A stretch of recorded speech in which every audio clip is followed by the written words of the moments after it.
This morning, President Trump signed an executive order imposing 25% tariffs on all vehicles and auto parts coming from Canada, effective immediately. We're not talking about a threat anymore. This is real. As of 6 a.m. Eastern Time, every car crossing the Ambassador Bridge from Windsor to Detroit now faces a 25% tax. The Canadian auto industry just got hit with an economic nuclear weapon. We're looking at 500,000 jobs on the line, 80 billion in annual production at risk, and the complete unraveling of a 60-year integrated manufacturing system. But here's what you need to understand right now. American consumers and American auto workers are about to pay the price just as heavily as Canadians. I'm going to walk you through exactly what Trump signed, why he did it now, what happens to car prices in the next 30 days, and how Canada is preparing to retaliate. Because this isn't just a trade policy. This is the single most destructive decision for North American manufacturing in modern history. Let's break it down. Here are the facts. At 6:17 a.m. this morning, Trump posted on Truth Social, "Just signed an executive order 25% tariffs on all vehicles and auto parts from Canada. Effective immediately, no more ripping off American workers. We build cars in America." By 7 a.m., the order was published. It cites Section 232 of the Trade Expansion Act, the same authority Trump used for steel and aluminum tariffs in his first term. The justification: national security. The order claims that dependency on Canadian auto manufacturing threatens U.S. national security and domestic industrial capacity. Let me be clear about what this means in practice. Every vehicle manufactured in Canada and imported to the U.S. now costs 25% more. A $40,000 SUV built in Ontario now $50,000 at the dealership. Auto parts from Canadian suppliers, 25% more expensive for American assembly plants that depend on them. The order includes no grace period, no phase-in, no exemptions. It's immediate and total. Within 2 hours, the Detroit Three, Ford, GM, and Stellantis released a joint statement. I'm reading it verbatim. This action will cause severe disruption to North American auto manufacturing, raise vehicle prices for American consumers, and threaten jobs on both sides of the border. We urge immediate reconsideration. That's corporate speak, for this is a catastrophe. The Canadian government's response came at 9:01 a.m. Prime Minister's office issued a statement calling the tariffs illegal under USMCA, unjustified under any economic rationale, and a betrayal of the largest trading relationship in the world. They announced emergency cabinet meetings and warned that retaliation is coming within 48 hours. So here we are. The tariffs are in effect. Cars are stopped at the border, while customs officials figure out how to process the new fees. Assembly plants in Michigan and Ohio are calculating how many days they can operate before Canadian parts run out. And 500,000 Canadian auto workers are wondering if they still have jobs tomorrow. Let's talk about what happens in the next 72 hours, because the effects are going to be fast and brutal. First, vehicle prices spike. Popular models built in Canada: the Ford Edge, Chrysler Pacifica, Honda CR-V, Toyota RAV4, Lexus RX, they're about to get 25% more expensive overnight. Dealerships that have Canadian-built inventory sitting on their lots right now are scrambling to figure out if they can sell them at old prices, or if they need to immediately mark them up. Industry analysts estimate that approximately 30% of vehicles currently for sale in American dealerships were manufactured in Canada. That's about 400,000 vehicles already on US soil that dealers now need to decide how to price. Some will absorb the tariff cost to move inventory. Others will pass it to consumers. Either way, it's chaos. For consumers shopping in the next month, expect confusion and price volatility. One dealer might have a Canadian-built Honda CR-V for $35,000. Another dealer marks theirs up to $4,350 to cover the tariff. There's no consistency because nobody was prepared for this. Second, supply chain freeze. Here's the part that's going to hurt American manufacturing immediately. About 700 auto parts suppliers in Canada ship components across the border daily to American assembly plants. We're talking about engines, transmissions, electrical systems, seats, stampings, critical parts that American plants need to keep production lines running. Those parts now cost 25% more. But it's worse than that. Many of those suppliers had contracts with fixed prices. Now they're getting hit with unexpected tariff costs. Some will eat the cost temporarily. Others will stop shipping until they can renegotiate contracts.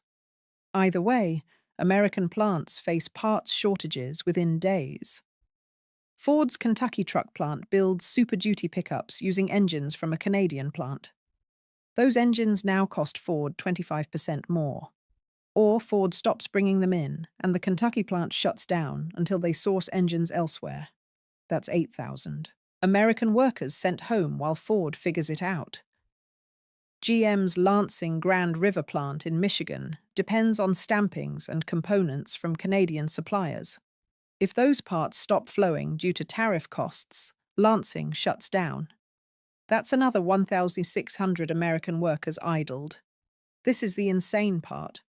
Trump claims he's protecting American auto jobs, but his tariff is going to cause immediate layoffs of American auto workers because the integrated supply chain just got blown apart. Third, dealer and consumer. Panic dealerships are getting flooded with calls right now. Should I buy now before prices go up more? Is my Canadian-built car worth less now? Can I cancel my order for a vehicle that's coming from Canada?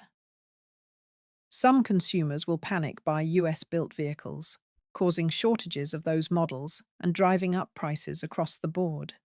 Others will delay purchases entirely, waiting to see if this gets reversed. Either way, the auto market freezes, sales drop, dealerships cut staff. It's a downward spiral. And here's the kicker. Luxury brands built in Canada, Lexus, Acura, Lincoln, their buyers can afford to wait or look at alternatives. But families looking at a Honda CR-V or Toyota RAV4, a 25% price increase might price them out of the market entirely. They're the ones who get hurt most. So, what does Canada do now? They've announced retaliation is coming within 48 hours. Based on past trade wars and current reports, here's what's likely. Option 1, dollar for all retaliation. Canada imposes 25% tariffs on American vehicles and auto parts entering Canada.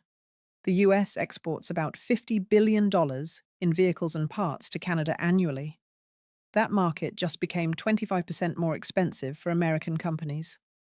Ford, GM, Stellantis, and Tesla all export to Canada. Their sales in Canada collapse overnight. American plants that build specifically for Canadian buyers. Those facilities face immediate production cuts and layoffs. But Canada won't stop at auto tariffs. They'll go after American agricultural products, steel, aluminum, consumer goods, spreading the pain across multiple sectors to maximize political pressure on Trump from various industries and states. Option 2. Energy retaliation. This is the nuclear option, and Canada has been very careful about even mentioning it publicly, but it's on the table. Canada supplies 60% of US crude oil imports. That's 4 million barrels per day. Canada could impose export restrictions, quotas, or strategic reserve requirements that reduce the amount available for export. They don't need to cut off supply entirely, just reduce it by 20–30%. And US gasoline prices spike to $5 to $6 per gallon within weeks. Canadian electricity exports power parts of Michigan, New York, Minnesota, and other northern states. During peak demand and extreme weather, American grids depend on Canadian supply. Canada could prioritize domestic needs and reduce exports, causing brownouts or forcing American utilities to pay premium prices. Natural gas. Canada is a major supplier to the northern US. Restricting those exports in winter would cause energy shortages and massive price increases for American consumers heating their homes. Would Canada actually do this? Historically, no. Energy has been considered too critical to weaponize, but we're in unprecedented territory. If Trump is willing to destroy 60 years of auto integration, Canada might decide all options are on the table. Option 3. Strategic diversification. This is the long-term play. Canada accelerates trade negotiations with the EU, Japan, South Korea, and yes, China. Reports indicate that within hours of Trump's tariff announcement, Canadian officials were on the phone with Brussels, Tokyo, and Beijing. The message: we need alternative markets immediately. For the auto industry specifically, Canada could offer Chinese EV manufacturers incentives to build plants in Ontario.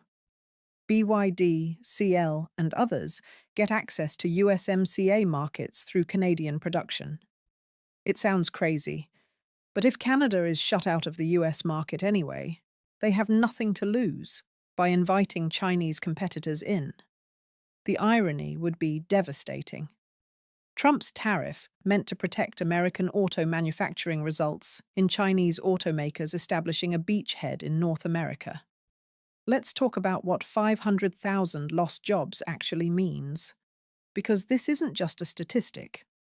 Ontario's auto sector employs about 125,000 people directly in assembly plants.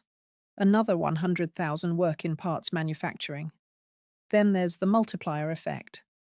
For every direct auto job, there are 7 to 10 indirect jobs in the local economy. Restaurants, retail, real estate services that depend on auto workers' spending. Cities like Oshawa, Windsor, Cambridge, and Oakville are auto towns. In Oshawa, 1 in 4 jobs is directly or indirectly connected to the GM plant. If that plant closes permanently because it can't export to the US profitably, the entire city collapses economically. We're talking about families who've worked in auto plants for generations. A GM worker in Oshawa makes $65,000, 80,000 Canadian per year, with good benefits. That's a middle-class life. Mortgage, kids in school, retirement savings. When that job disappears, there's no equivalent replacement in the local economy. People lose homes, families relocate, communities die. But here's what's getting lost in the coverage. American auto workers are about to suffer too. When Canadian plants close or reduce production, the American plants that depend on their parts shut down. When Ford, GM, and Stellantis lose competitiveness and market share because their costs are now 25% higher than Toyota and Honda, they cut production in American plants too. Independent analysts estimate that if Canadian auto production drops by 50%, about 100,000 American auto jobs are lost within 12 months due to supply chain disruptions and lost competitiveness. So Trump's tariff doesn't protect American workers. It puts them on the unemployment line right alongside Canadians. We're in uncharted territory. But here are the paths forward. Scenario 1. Emergency reversal. 30% probability. The chaos is so immediate and so severe that Trump's advisors, Republican politicians from auto states and industry CEOs, force a reversal within 2 weeks. Trump frames it as giving Canada a chance to negotiate or responding to concerns from American manufacturers. The tariffs get suspended while talks happen. This requires massive political pressure and media coverage of American job losses. It requires Michigan and Ohio Republicans to publicly break with Trump. Possible, but unlikely given Trump's track record of doubling down. Scenario 2. Negotiated modification, 40% probability. The tariffs stay in effect, causing economic pain on both sides. After 30, 60 days of chaos, negotiations produce a compromise. Maybe tariffs drop to 10%. Maybe there are exemptions for certain vehicles or parts. Maybe Canada makes concessions on other issues and Trump claims victory. This is the most likely path because it gives Trump a way to declare he won while limiting the economic destruction. But even a modified tariff regime does permanent damage to the integrated supply chain. Scenario 3, prolonged trade war, 30% probability. Trump refuses to back down. Canada retaliates with full force, including energy restrictions. The North American auto industry fractures permanently. Canadian plants close or convert to serve other markets. American plants struggle with higher costs and parts shortages. Asian and European automakers gain permanent market share. This scenario means the end of North American auto integration as we've known it for 60 years. It means higher car prices for consumers permanently. It means hundreds of thousands of lost jobs on both sides of the border. And it means China gets a foothold in the North American market because Canada, desperate for alternatives, invites them in. What am I watching first? How quickly American plants start shutting down due to part shortages. If we see major facility closures in Michigan or Ohio within the next week, political pressure on Trump becomes unbearable. Second, Canada's retaliation announcement in the next 48 hours. If they go nuclear with energy restrictions, we're in Scenario 3. If they stick to proportional tariffs, Scenario 2 is more likely. Third, the stock market reaction. Auto stocks are already down. But if the broader market starts tanking because investors realize this threatens the entire economy, Trump faces pressure from different quarters. Here's where we are. As of this morning, 25% tariffs on Canadian vehicles and auto parts are in effect. The North American auto industry is in crisis. 500,000 Canadian jobs are at immediate risk. Tens of thousands of American jobs will be lost due to supply chain disruptions. Car prices are going up for American consumers. And Canada is preparing retaliation that could include energy exports. This is what economic nationalism looks like in practice. Not in theory, not as a campaign slogan, but as actual policy with actual consequences for real people. Trump claims this protects American workers. The reality is, it's about to put American and Canadian auto workers on unemployment together, make cars more expensive for American families, and hand market share to Toyota, Volkswagen, and possibly Chinese EV manufacturers. The question now is whether cooler heads prevail, and this gets walked back before the damage becomes permanent, or whether we're watching the death of North American auto integration in real time. My gut says we're headed for Scenario 2, a messy negotiation that partially reverses this after 30, 60 days of pain. But there's a real chance this spirals into Scenario 3, especially if Canada retaliates hard and Trump feels he can't back down without looking weak. Either way, the workers in Oshawa, Windsor, Detroit, and Lansing are about to pay the price for a trade war they didn't ask for and can't control. That's the situation right now. Let me know in the comments. Do you think this gets reversed? Or are we watching a permanent fracture in North American trade? If you work in the auto industry on either side of the border, I especially want to hear from you. What are you hearing in your plant right now? Thanks for watching. Quick note, this analysis is based on the executive order published this morning. Industry data and initial reactions from automakers and government officials. This is independent commentary. For the latest developments, check official sources. Full context in the description.